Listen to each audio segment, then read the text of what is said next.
Fala pessoal, tudo bem com vocês? Estamos mais uma vez aqui com o nosso podcast Quadrangular Chavantes, com a direção do nosso grupo missionário de homens e pastor Edelba, Edelbinha, Rafael.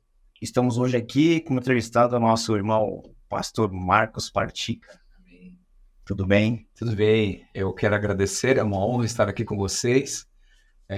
Gratidão, espero contribuir e conhecer esse trabalho fantástico. Mais uma vez, parabéns. Vamos lá. Bom, Marcos, sabemos que o senhor é um teólogo, que é formado em engenharia e mexe com parte de mídias sociais. Né? E como que você pode enxergar esse mundo que você está assim, dentro assim, da parte de mídias hoje? O que nós podemos falar sobre isso? Como que está isso muito rápido? As informações, ela chega na hora correta, na informação chega as partes fake news. Como é que podemos ver o que é real, o que não é real? Boa, excelente pergunta.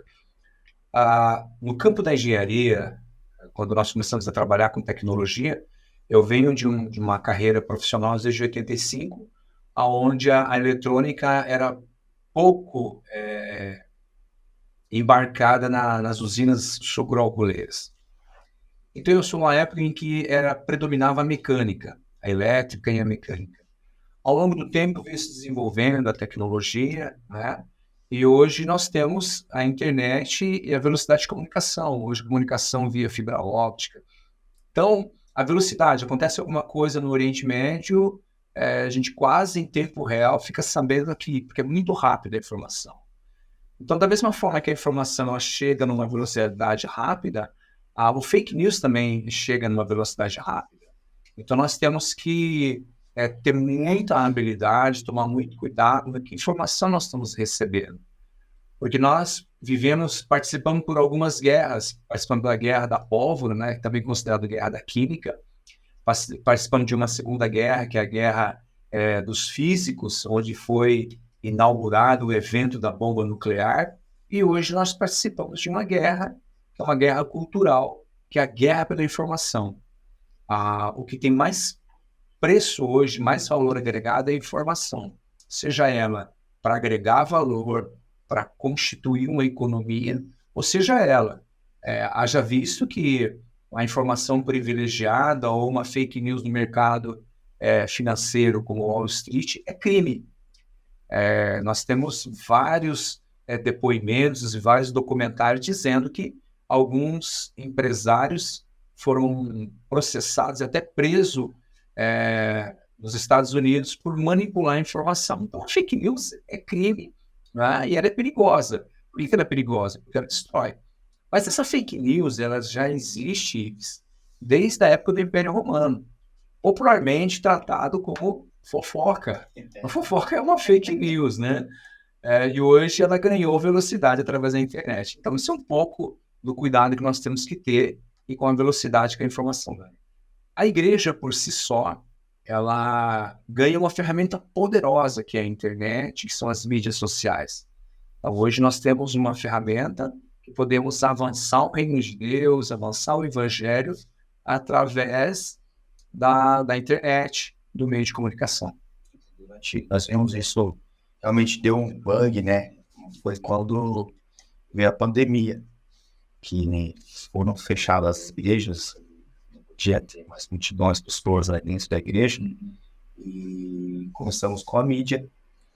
E hoje, pós-pandemia, cresceu bastante. Hoje nós falamos lá que temos uma igreja virtual, né? Podemos falar que temos ali um tanto de pessoas aqui na parte física, dentro da igreja, na hora do culto, mas também temos um agregado de pessoas também nos assistindo via internet. Isso eu acho que é muito importante.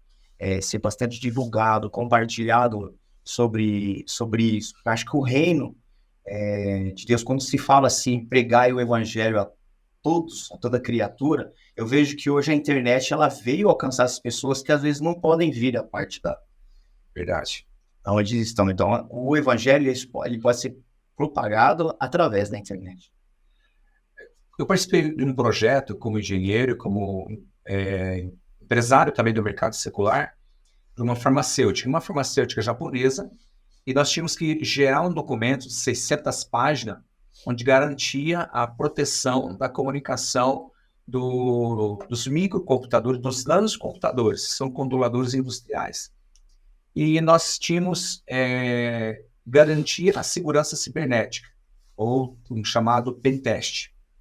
Então, isso mostra a seriedade. E aí nós temos histórias, nós temos filmes, por exemplo, de hackers, filmes que o pessoal manipula a informação. Então, ao mesmo tempo que é uma ferramenta poderosa, e também é uma ferramenta perigosa. E a igreja, ela descobriu isso através da pandemia, ela pode avançar.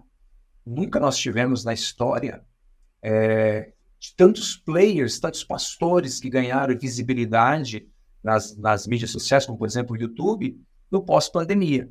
A igreja está com uma oportunidade, eu diria que uma oportunidade de ouro para avançar o ID do Senhor Jesus. E dentro disso, Marcos, assim, eu posso te perguntar, assim, queria atualizar sobre isso, sobre através dessa fragilidade hoje que a internet também ela tem.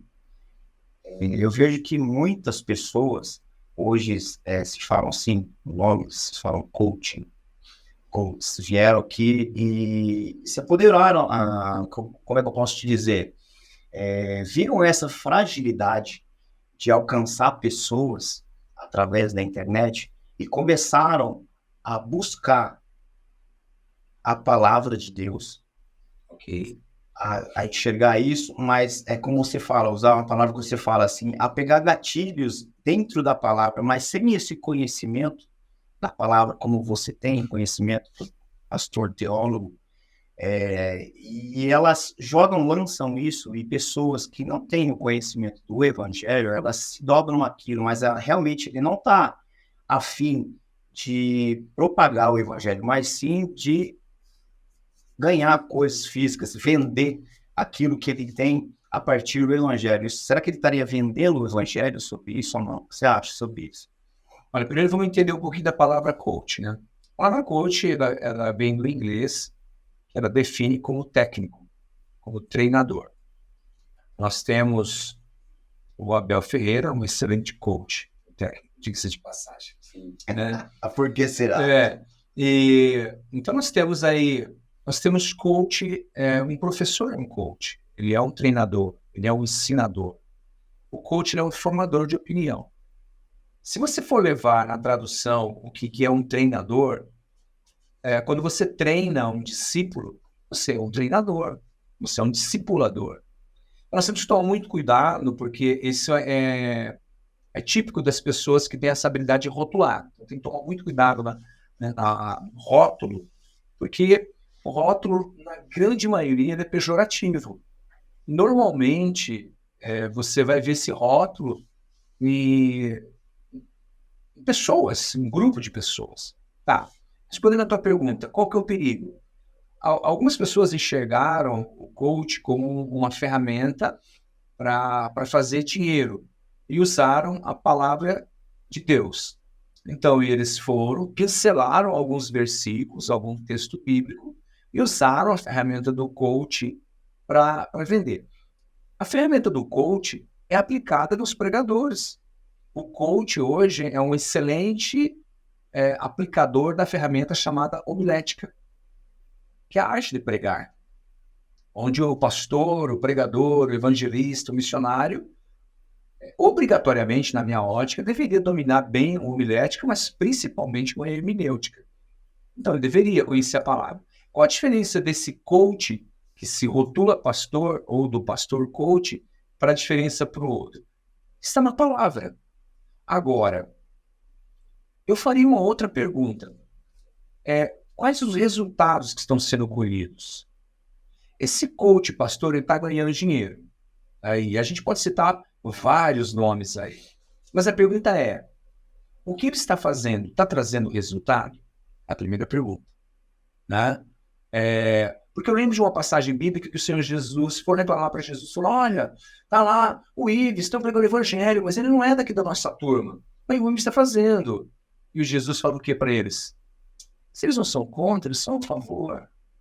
Então Jesus estaria dizendo hoje, ô Marcos, tranquilo, se o Ives não está espalhando, ele está juntando. Aí eu vou para um outro texto bíblico que diz que se você crente, você que gosta de rotular, se você pedra, se você não prega, as pedras pregarão. Então, se eu não falar, a Bíblia diz que as pedras falarão. Aí eu faço uma pergunta, Ives. Não seria esse as pedras? Então a pergunta é, o que eu, que não sou coach, né, sou um teólogo, engenheiro, sou apaixonado pela formação de líderes, não estou pregando o evangelho, não estou gerando resultado, não estou transformando vidas, mas aquele coach que ainda pincela a palavra para transformando vida. Quantas vidas deixaram de cometer o suicídio porque ouviram uma palavra de um coach e na palavra desse coach estava um versículo bíblico? Então são perguntas. Eu acho que a pergunta... É perigoso isso, tá? É perigoso porque se o cara não está embasado na palavra, ele forma vãs doutrinas, e a gente vê de pastores de grande história e tempo no ministério que não eram coach e de repente viraram a chave, partiram para um outro lado. Então é uma coisa muito delicada para se analisar. Eu acho que, na minha ótica, eu não olharia somente o perigo desses coaches, mas eu olharia o fruto deles. Estão produzindo frutos? Essa é a primeira pergunta. Porque a Bíblia diz que ninguém que diz Senhor, Senhor, né? E a Bíblia diz que aquele que reconhece, chama Jesus de Senhor, que confessa Ele. Então, é uma via de mão dupla. Eu posso usar esse rótulo para me defender aquilo que eu não estou fazendo e que eu deveria estar fazendo, para justificar a minha falha de não estar produzindo fruto e rotular aquela pedra que está falando. Ao mesmo tempo, como é via de mão dupla, esse coach pode estar gerando um dano tão grande que nós vamos ver isso a longo prazo. Mas a primeira sinalização para isso é: está produzindo fruto? Se sim, quais frutos? Essa é a pergunta. E além de tudo isso, sim, você criou um projeto Nômade. Ok, legal. O Nômade. E ela vem em cima de esses ensinamentos, mostraram para a igreja o verdadeiro evangelho. E sobre disso, quando você fala, eu falo assim com todo carinho, com todo cuidado, quando você está falando assim sobre gatilhos, poder da mente, isso daí, a gente vê que lá na época, quando a gente aprendia, Jesus, ele às vezes, ele usava isso. Ele usava em certos momentos, ele usava esses tipos de gatilho, porque ele conhecia o íntimo da pessoa, ele sabia onde ele ia, em qual ferida, onde ele ia tocar. Perfeito. E eu vejo assim, e as pessoas, quando vê, não sei lá, assim, pessoas, esses pastores que são rotulados como, não como são coaches, mas eles são rotulados como coaches, tá entendendo assim? E eles estão pregando o evangelho, mas eles usam essa ferramenta para poder alcançar essas pessoas. Você acha que pessoas que não conseguem enxergar isso, eles são as pessoas que são julgadoras, elas são as pessoas que têm o conhecimento sobre o assunto, sobre como funciona ou não? Uma boa pergunta. Então vamos lá. Para entender isso, eu preciso falar um pouco, embora eu não goste de falar muito sobre graduação, pós-graduação, porque eu acho que é muito carteirada e eu não gosto de fazer isso. Eu sou engenheiro. Na área de engenharia eu tenho 2 pós-graduação, uma delas que é gestão e gerenciamento de projetos, né? Que é a MBA, gestão e gerenciamento de projetos pela FGV, e estatística aplicada. E durante esse processo de engenharia eu fui fazer o meu mestrado no INPE, no Instituto Nacional de Pesquisa Espacial. E no meio do caminho eu tive que abortar esse processo.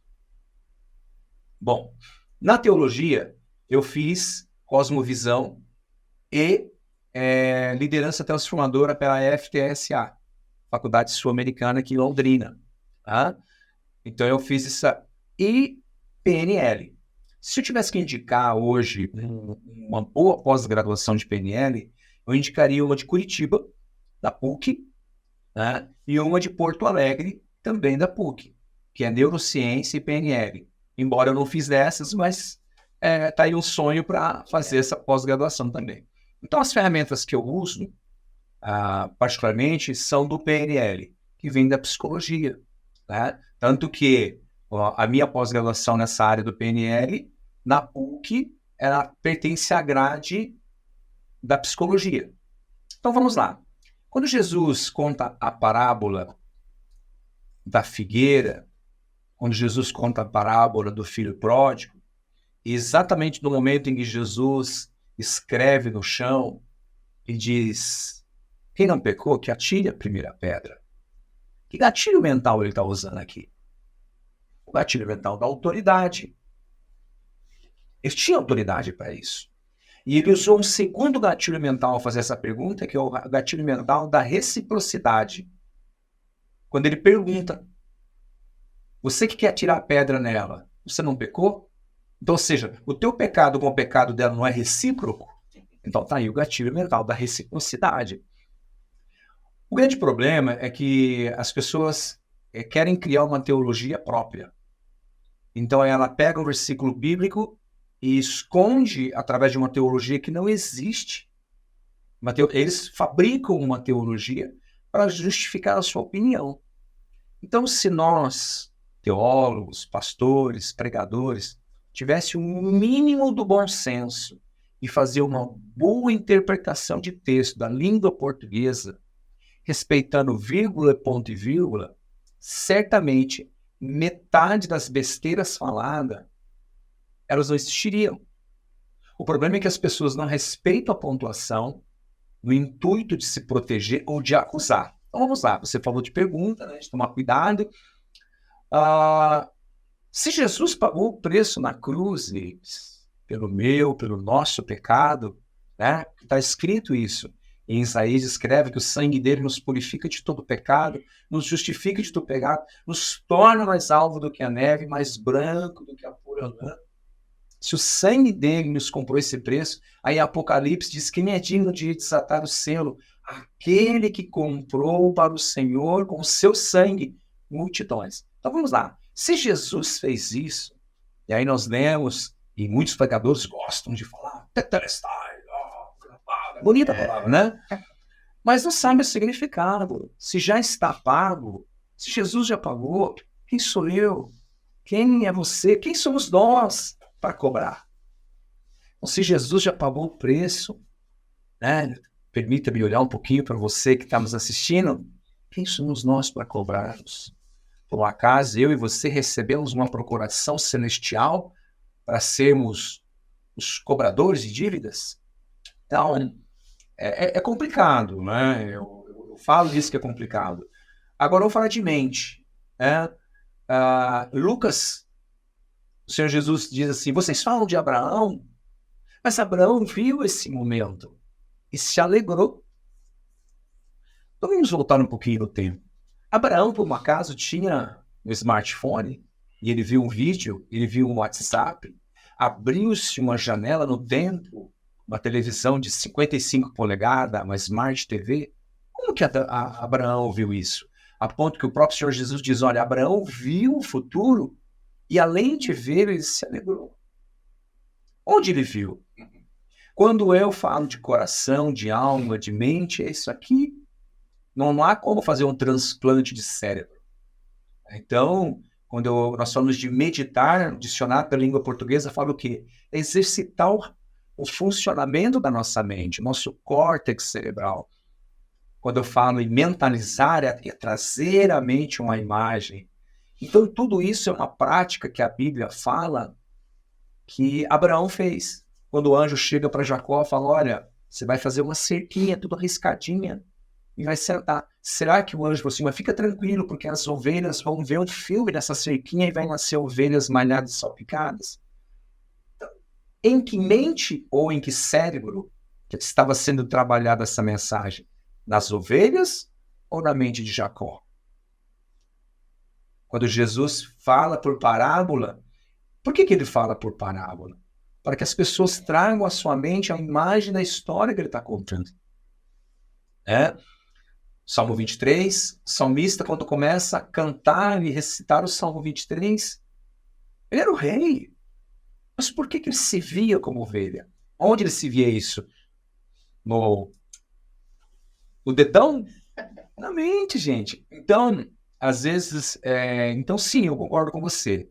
Acho que as pessoas deveriam estudar mais, deveriam andar mais, deveriam ler mais e deveriam procurar caminhar mais com aqueles que defendem uma ideia. Não estou dizendo que todo pensamento e toda ideia é correta, existem falhas. Todos nós temos falhas. Espero que seja isso. Não, isso mesmo.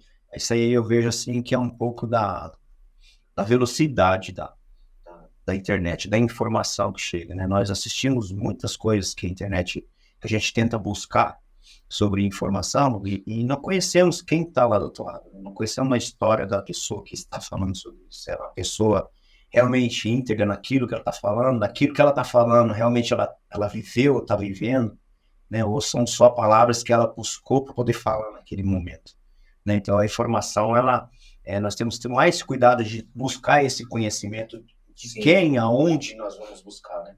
Hoje eu vejo assim, graças a Deus, nós temos uma pastora aqui que realmente, além de nossa pastora, mãe de nossas almas aqui, assim, é uma uníssono para nós também. Com certeza. A história que vem de conquista aqui, de que Deus fez sobre a cidade é gigantesco.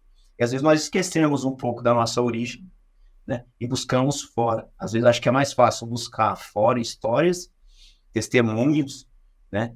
E sendo que nós temos grandes histórias aqui dentro da nossa igreja, né? E você mesmo é testemunha de um desses trabalhos, né, na Escola Aceleradora. No primeiro dia, houve depoimento de um irmão, né, que ele disse, olha, ele até fala sobre a questão do preconceito, do pré-julgamento. E ele convida as pessoas, venham conhecer, porque é Bíblia pura. Do início da Escola Aceleradora até o final da Escola Aceleradora é Bíblia pura. E você lembra que no primeiro dia, na primeira matéria da Escola Aceleradora, estava sendo ensinado como fazer uma oração sobre a questão de batalha espiritual. Do nada, algumas pessoas despencaram num grito e num choro. Sim. Você lembra? Muitas pessoas ficaram assustadas porque foi pego de surpresa, aquele grito, aquele choro. Então, Ives, o que eu enxergo com isso? Pessoas estão sendo curadas, pessoas estão sendo tratadas, pessoas estão descobrindo o seu propósito, né? Mas quando uma pessoa critica alguém, na minha ótica, na minha experiência como pastor, essa pessoa está pedindo socorro.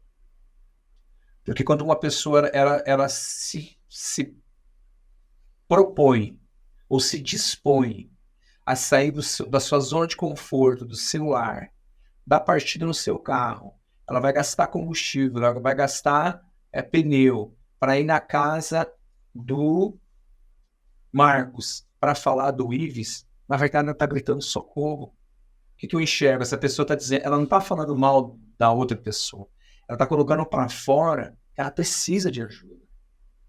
Ela está colocando para fora que ela tem problema com paternidade tem filhos órfãos de pais vivos. Essa pessoa está com problema no lar, essa pessoa está com problema na família, essa pessoa está com problema no trabalho, na sociedade, essa pessoa está com problema com ela mesma. Então, quando ela rejeita tudo isso, na verdade, ela está pedindo socorro. Se você olhar para uma criança, quando começa a fazer birra, ela está chamando a atenção dos pais, porque ela quer atenção. Eu tenho um netinho, né, o Enzo, e ele apronta. Por quê? Porque ele quer sentar do lado, pega o celular e encosta no vô. E ele coloca os dois pezinhos na minha perna. E se eu saio, ele se ajeita para colocar. Então, a birra que a criança faz, e todo psicólogo vai concordar com o que eu estou falando, ele quer chamar atenção, ele quer atenção, ele quer carinho, ele quer o aconchego do avô, da mãe, do pai. as pessoas que são imbuídas por esse espírito de falar mal, de fofoca, na verdade, elas estão gritando por socorro. Mas elas não têm coragem de chegar assim, Ives, o que eu faço para passar por essa experiência que você passou? O que eu faço para chegar onde você chegou? O que eu faço, Ives, para vencer a barreira que você venceu? E isso dói, requer coragem, requer força, requer renúncia. Então eu enxergo essas pessoas estão pedindo socorro. E isso, a escola aceleradora, ela vem ensinar as pessoas a lidarem com isso. Perfeito. A lidarem com isso. E até eu mesmo, nós já conversamos aqui antes de começar, eu falei assim, eu vou lá naquela escola aceleradora, eu vou ver o que acontece lá. Eu vou ver o que pega, o que ele fala. Tanto ali, eu vou lá, vou fazer. Eu ia fazer na primeira, mas não deu. Fiz na segunda. Mas eu encorajo, assim, a pessoa que realmente quer saber como funciona a escola aceleradora, se de repente quer confrontar alguma coisa, faça. Isso. Faça. Eu encorajo você a fazer. Sabe, assim, com toda assim, autoridade mesmo, eu falo isso, faça. Mesmo que você queira confrontar alguém, né? Venha ali e faça, porque você vai passar por conhecimento, experiência, que às vezes a ótica nossa que temos no evangelho, ela começa a enxergar por uma outra forma. Verdade.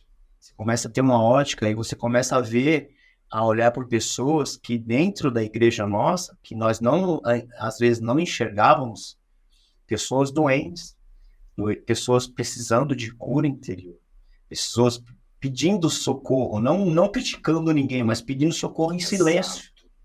Em silêncio. Então, quando você começa a ter essa sensibilidade de começar a enxergar isso, e nós, como eu sou uma pessoa que observa muito, eu fico, quando eu estou ministrando, ou quando eu estou lá na meet, lá em cima, estou no fundo, mas eu também estou observando o movimento das pessoas. E eu vejo isso. Eu vejo que pessoas, ela sempre acha aquele mesmo cantinho. Não sei se significa alguma coisa isso para você, mas pessoas sempre... Puxa, hoje o Marcos sentou no meu lugar, aquele lugar ali é meu. Eu que sento ali. Entendeu? É tipo assim, ela vem e aquele lugarzinho, ela fica como se fosse a sua zona de conforto. Às vezes nós precisamos sair dessa zona de conforto porque nós mudamos de posição, temos uma ótica maior. E esse é muito bem falado, porque você viveu isso, você sentiu, você veio para entender esse confronto, né? Que é um choque cultural, mas ao mesmo tempo você mentou o que eu desafio as pessoas que não entenderam ou que têm curiosidade, venham participar, venha como espectador, venha entender o que é. Não faça um pré-julgamento, mas venha.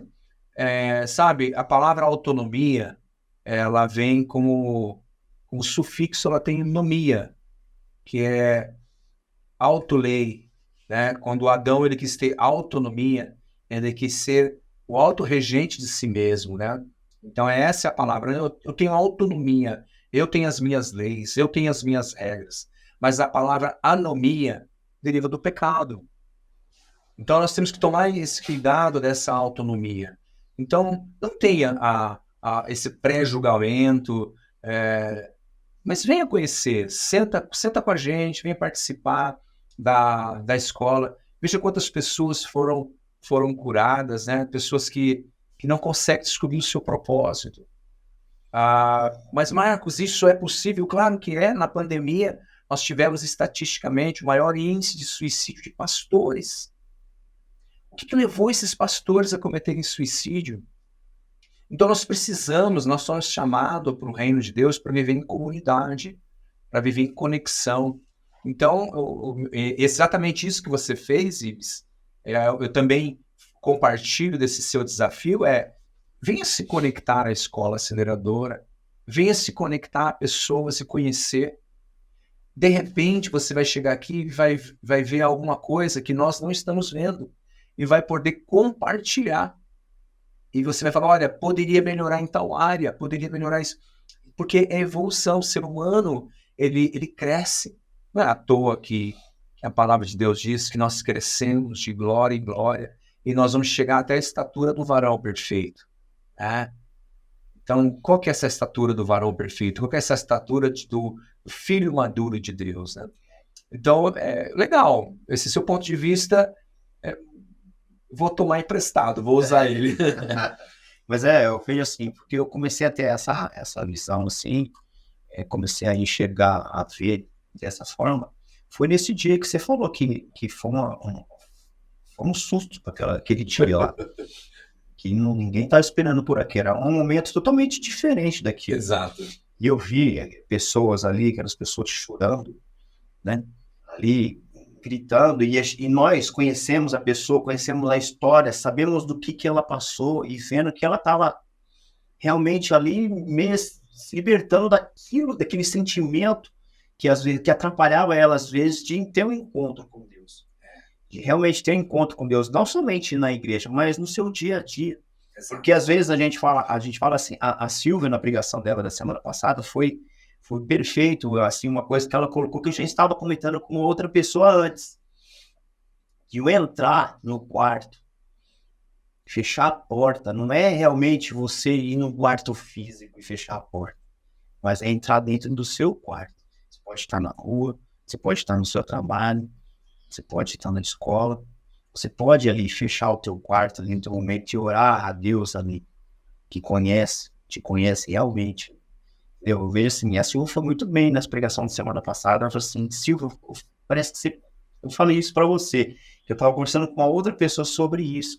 E realmente a gente vê que pessoas ainda elas estão presas dentro daquele sentimento, elas não conseguem se libertar por algum motivo, ou alguma coisa, ou algo que encoraja ela a pegar e falar assim, não, saia desse lugar que você está, passe uma massa, um cimento, sepulta isso e vem para cá, vive, porque Deus, Cristo, ele quer uma nova pessoa, quer que você viva uma nova vida. E esqueça isso. Às vezes as pessoas ficam presas naquele passado, naquele sentimento, naquele senso de culpa.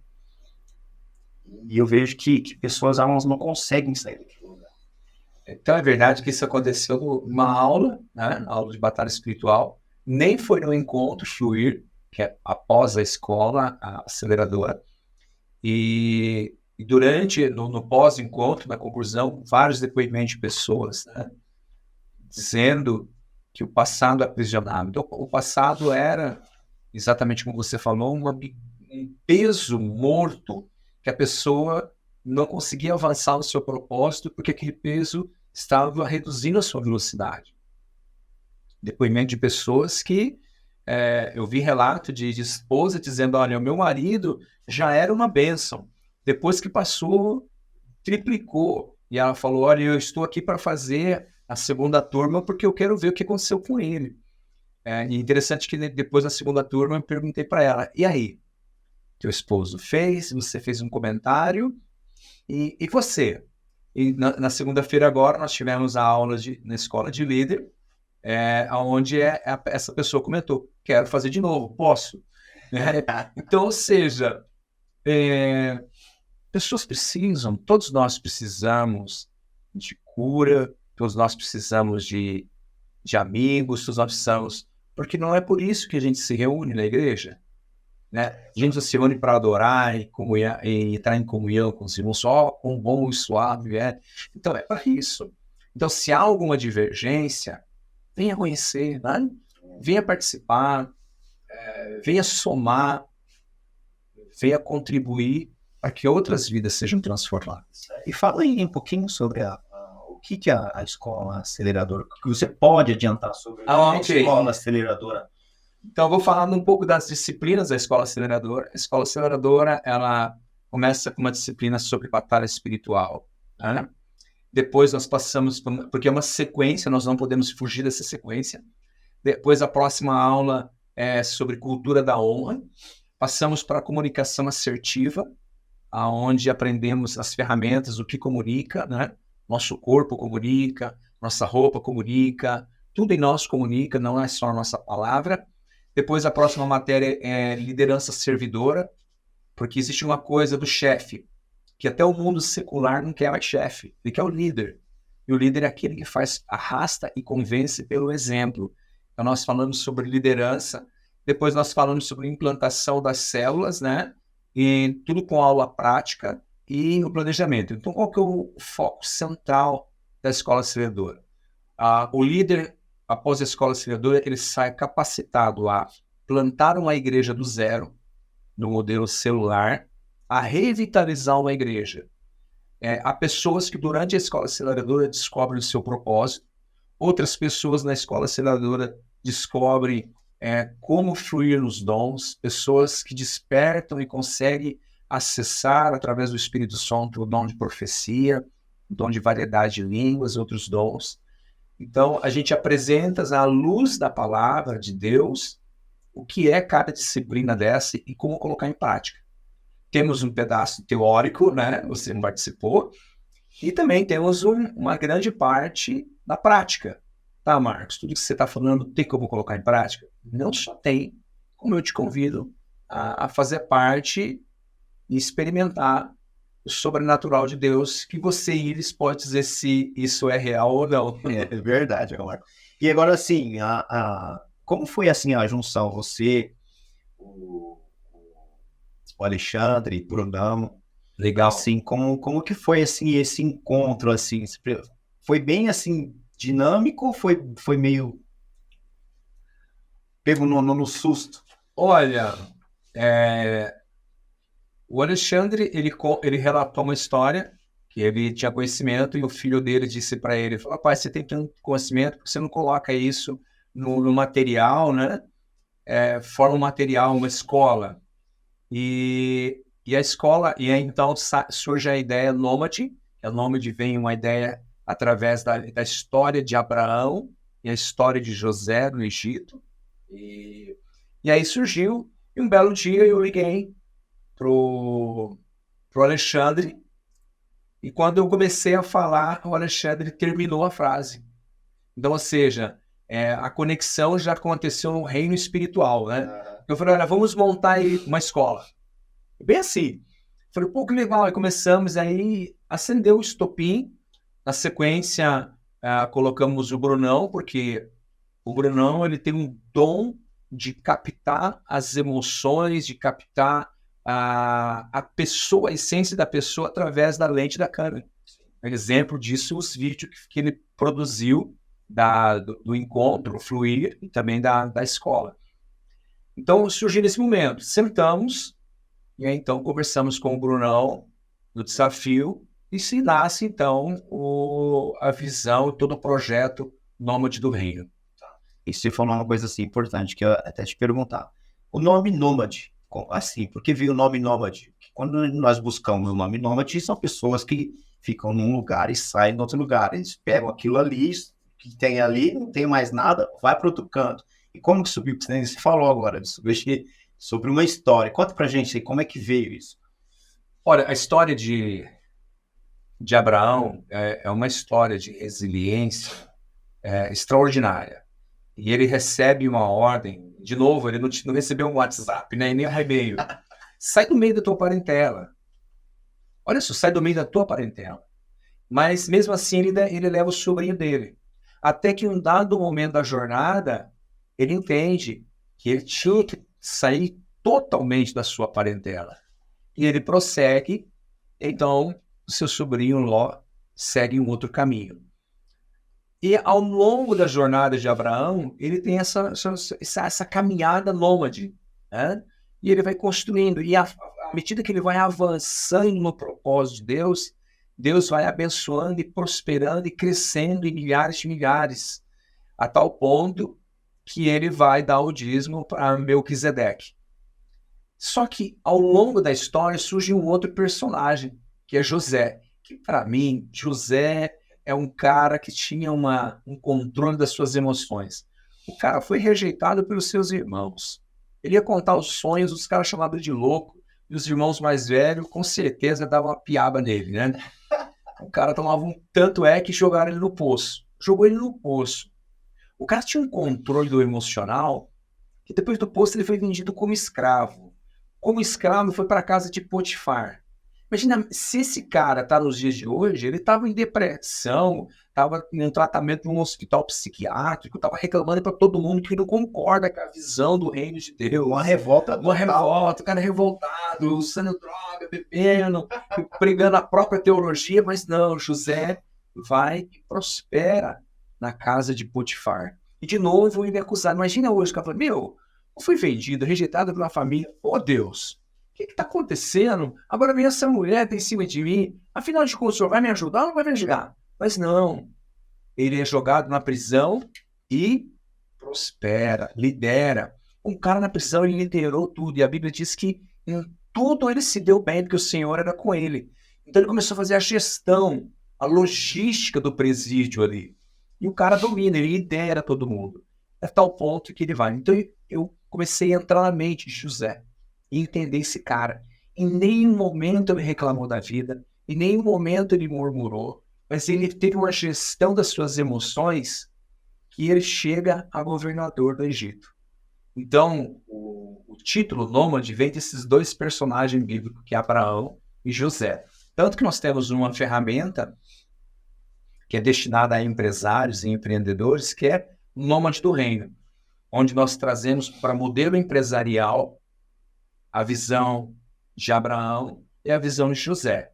Né? Assim como tem alguns executivos que usam o Sun Tzu, né, que é a arte da guerra, como referência para a gestão, nós usamos a vida de Abraão e a vida de José, então um modelo de gestão, de empreendedorismo. Por isso, Nômade do Reino. E dentro disso que você criou, aí veio na carne e no espírito. Isso é muito bom. Isso é muito bom. Essa ideia foi ideia do Alexandre. O Alexandre teve essa ideia e falei, pô, legal, é uma ideia interessante, inovadora, saborosa, porque o Brunão, ele não só é um mestre na captação de imagem, mas também ele é um mestre na... Eu até imaginei, eu falei assim, essa ideia veio do Brunão, porque ele gosta de fazer um churrasco e uma carne. Pode ser que veio do Brunão essas ideias. Foi muito bom, então o pessoal foi, buscou o Brunão e o Alexandre entraram em contato com patrocínios, né? E foi muito legal, a ideia tem sido muito produtiva, tem temas que serão abordados que vai, como diz a garotada aí, bugar a mente de alguns, que são temas muito polêmicos, de empreendedorismo, e tem sido bacana.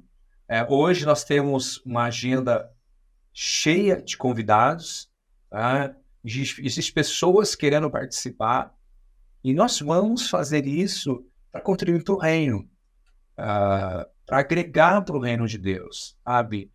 E tem muita coisa boa para acontecer na carne e no espírito que eu estou proibido de anunciar. Nem pode também, né? Mas é assim mesmo.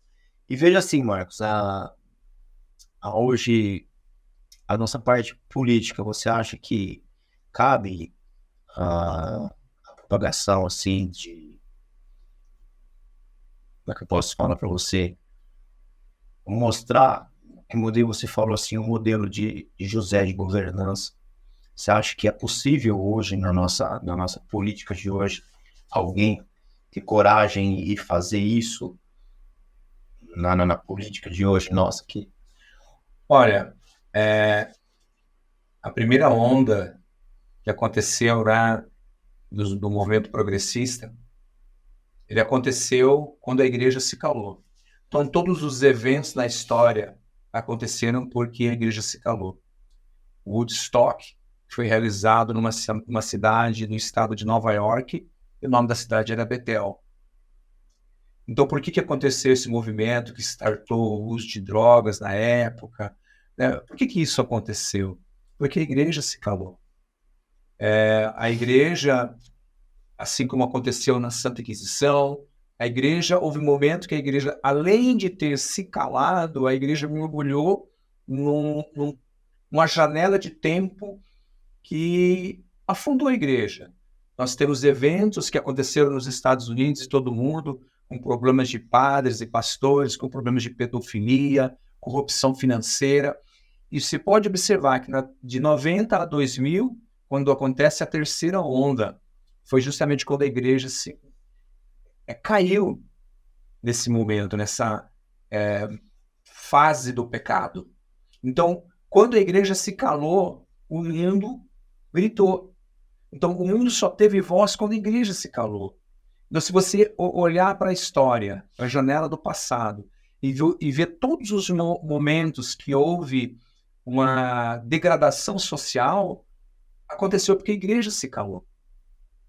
Então, os princípios bíblicos e os princípios do reino de Deus é a solução para a crise da humanidade.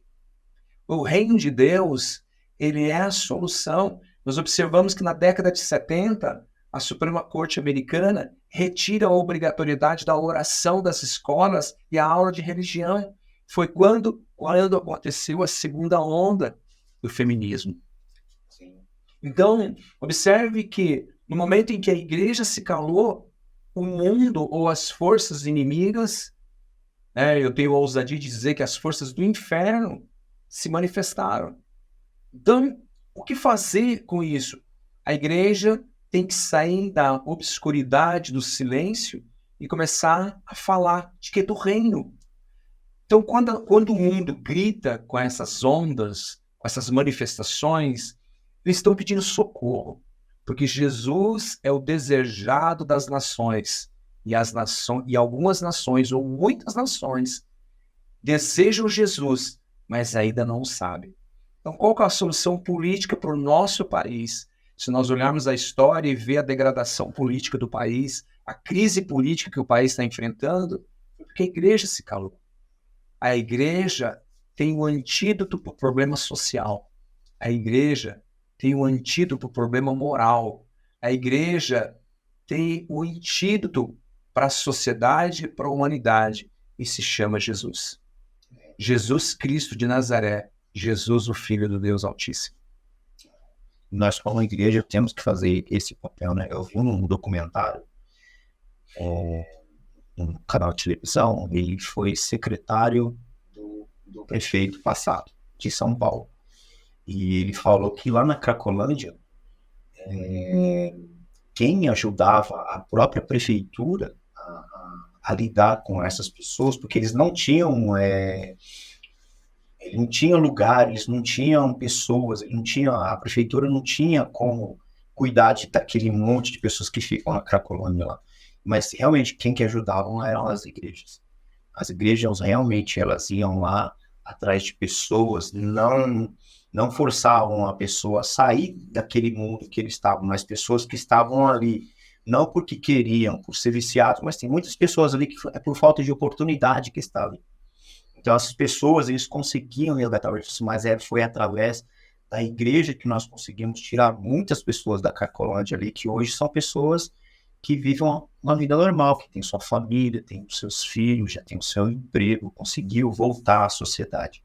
Você acha que nós hoje aqui, na nossa cidade, como temos 12 mil habitantes, indo para 13 mil habitantes, uma cidade com 13 mil habitantes, que tem muitas igrejas, nossa cidade é uma cidade pequena, e tem muitas igrejas aqui, tanto evangélica como a nossa católica também.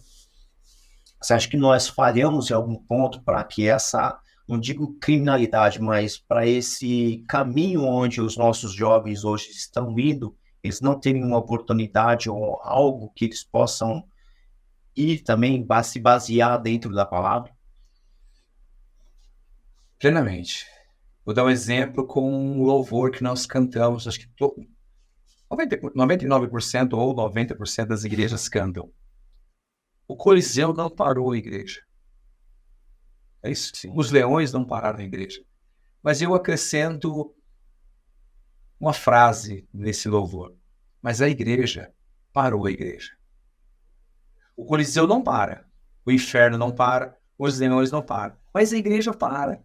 Por que a igreja para? Quando eu gasto tempo, eu deveria gastar o meu tempo dizendo, Neemias, você vai reconstruir o muro? Qual pedra você está precisando para que eu possa te ajudar?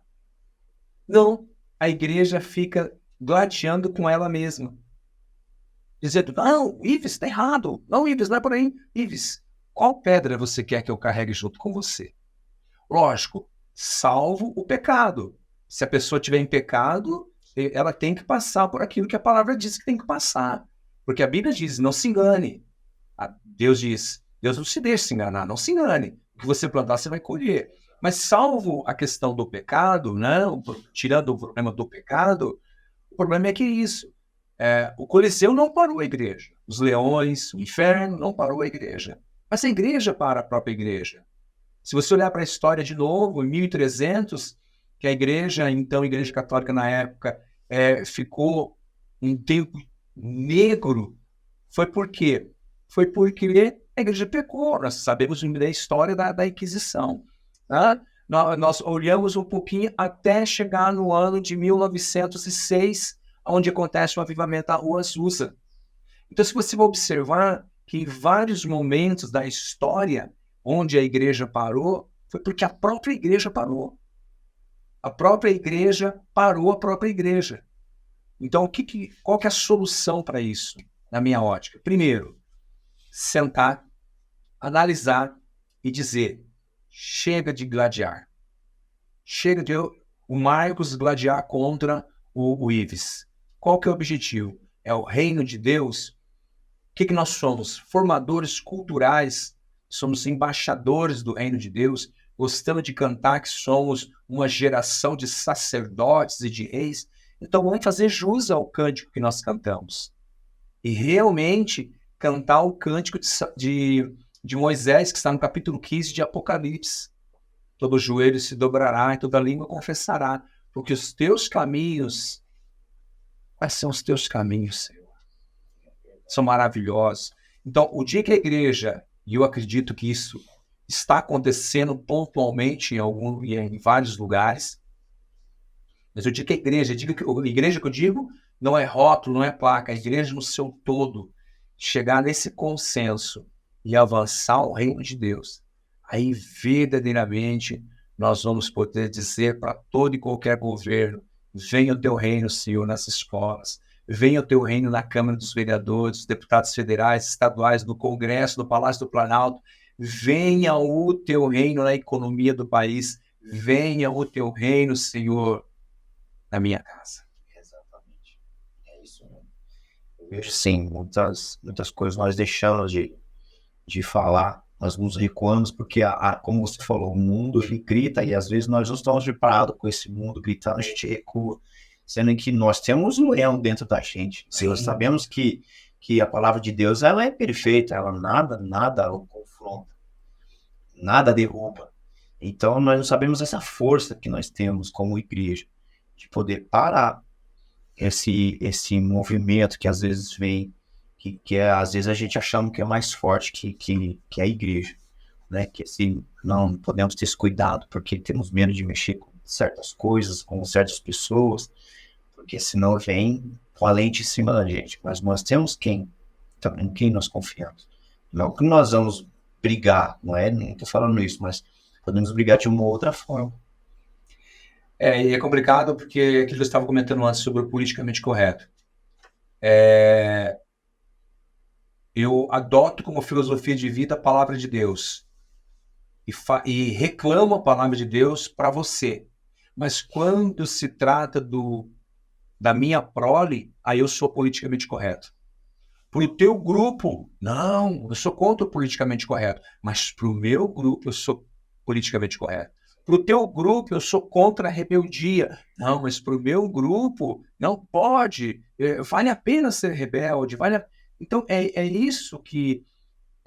quando Jesus disse, olha, vocês vão fazer coisas maiores do que eu faço, ele está falando do Espírito Santo, que nós gostamos de falar, e é uma verdade, a Bíblia ela atesta isso em nós, que ele habita em nós. O Espírito de Deus habita em nós. E nós quem? Em todos aqueles que receberam Jesus como seu Salvador. Então, se o Espírito Santo habita em nós, ele está clamando, como diz o texto, papai, ele está clamando, ele está dizendo, deixa eu fazer aquilo que foi proposto a fazer, algo maior. É só deixar ele fazer. A minha colocação eu não tenho que ajudar Deus, eu só tenho que não atrapalhar. E como não atrapalhar? É dizendo, eis-me aqui, conta comigo, é para carregar esse piano, eu vou te ajudar. Então, a igreja tem um poder muito bem colocado por vocês, a igreja, ela não descobriu que ela tem um poder que chama-se Jesus e que está operando maravilhas e quer operar mais ainda sinais e prodígios através do Espírito Santo. Eu vejo assim, que a simplicidade que é o Evangelho e a simplicidade que nós vemos grandes pastores, pastor Edelva aqui e outros que passam pregando e nós assistimos, buscando também, apresenta para nós um Evangelho que temos que caminhar, ir de encontro, não ficar esperando ele. Mas nós vemos também que muitas pessoas que vemos por aí, que pregam o Evangelho também simples, mas dentro dessa simplicidade é que você pode fazer assim, não, Cristo, Jesus, ele quer você como está. Pode vir do jeito que você está, do jeito que você é. Então, realmente, ele quer como você está, mas ele quer que você venha para que ele te molde, te transforme em uma nova pessoa. E às vezes nós vemos que pessoas falam assim, não, Gabriela da vida, entendeu? Eu nasci assim, sou assim, e você é assim. E o Evangelho, ele vai te aceitar desse jeito. Nós não podemos querer criar um evangelho para categorias específicas, para ideologias específicas. O evangelho é o evangelho. Assim como eu não posso criar um céu específico, né? É assim, venha como você está. A Bíblia diz que quem convence o homem do pecado, da justiça e do juízo é o Espírito Santo. Venha como você está. Mas como você vem para Jesus do jeito que você está, eu posso te garantir que você não fica como você está. Porque a boa obra vai ser iniciada, ele vai fazer. A única coisa que eu tenho que fazer, Marcos, então o que nós temos que fazer para que esse venha como você está, não continue você como você estava? É simples. Apocalipse capítulo 3, versículo 20. Eis que estou à porta e bato. Se alguém abrir, então olha aí, tem um pré-requisito. Eu tenho que abrir a porta do meu coração. Eu entrarei e cearei com ele. Então, para que isso aconteça, para que essa transformação aconteça, a única coisa que o ser humano tem que fazer é abrir o coração para ele. Somente isso. E assim, Marcos, você como um teólogo, assim, você acha que o fim dos tempos já está às portas também? É um acontecimento de tudo, guerra, clima, tudo. Há uma fala, né, ou alguns pensadores que falam que o mundo vai durar para sempre.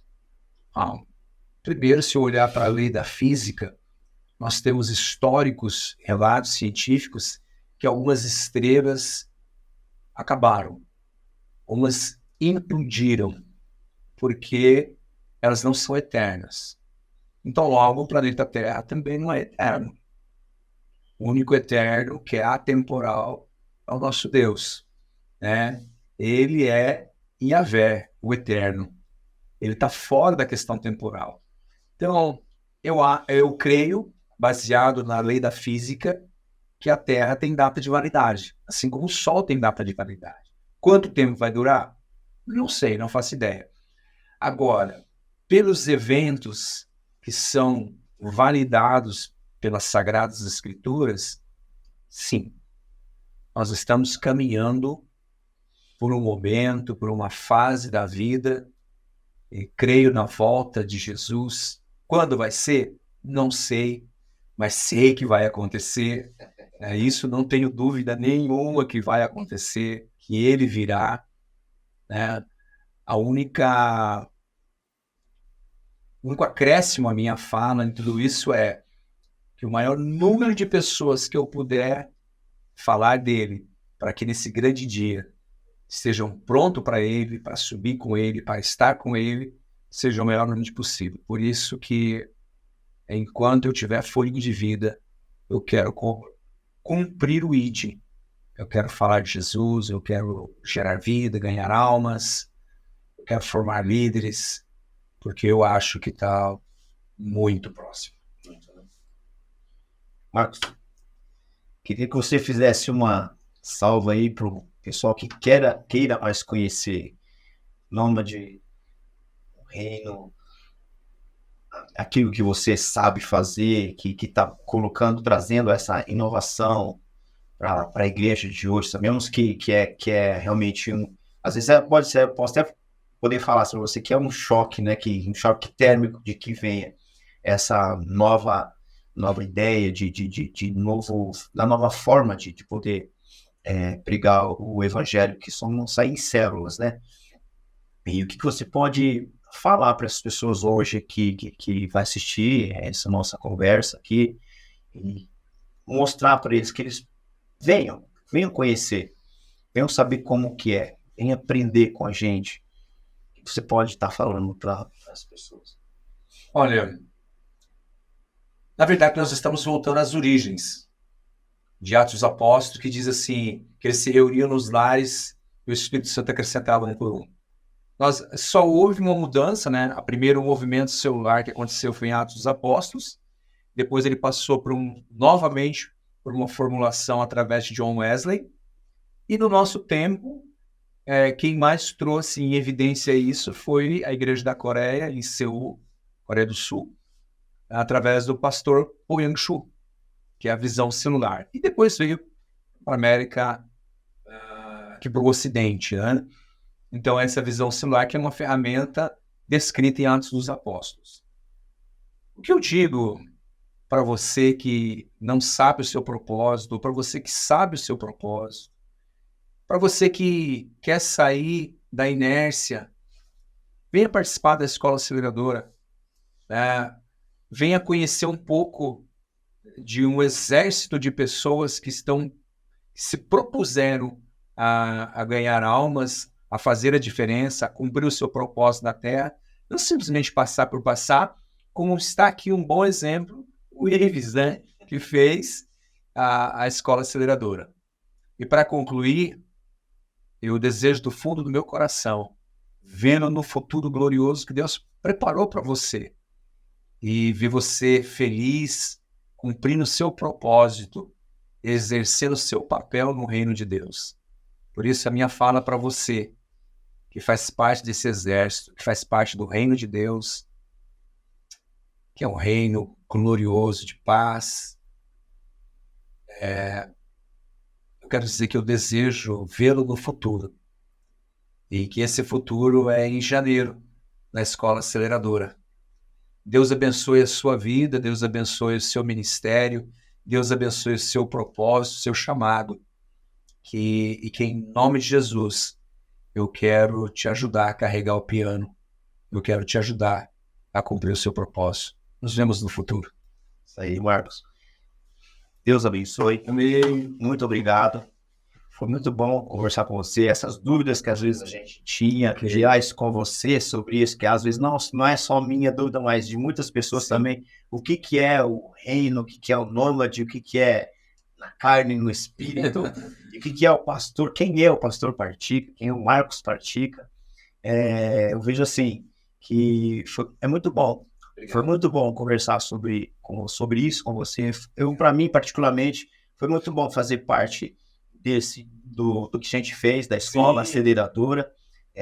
Aprendi muitas coisas ali, coisas que eu precisava ouvir ali, eu consegui ouvir. Nós trocamos ideia após aqui ou lá, a gente conversou sobre muitas coisas ali.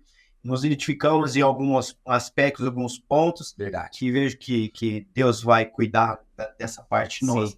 Então, é muito bom. Eu gostei, assim, de quando apareceu essa oportunidade de poder te entrevistar, eu quis poder estar trocando essa ideia com você, poder conhecer muito mais, assim, e ver que Marcos Partica é um Marcos Partica. Exatamente. Não tem segredo. Não tem segredo. Tá bom? Muito obrigado. Adeus. Tá? Eu agradeço a você também, que esteve com a gente aí, que vai nos assistir. Compartilhe, se você gostou desse vídeo, gostou desse bate-papo que gostoso, compartilhe ele, comente, tá? O seu comentário é muito importante para nós também, tá? E compartilhe com bastante pessoas aí, tá ok? Gente, muito obrigado, Deus abençoe a todos e até a próxima. Tchau.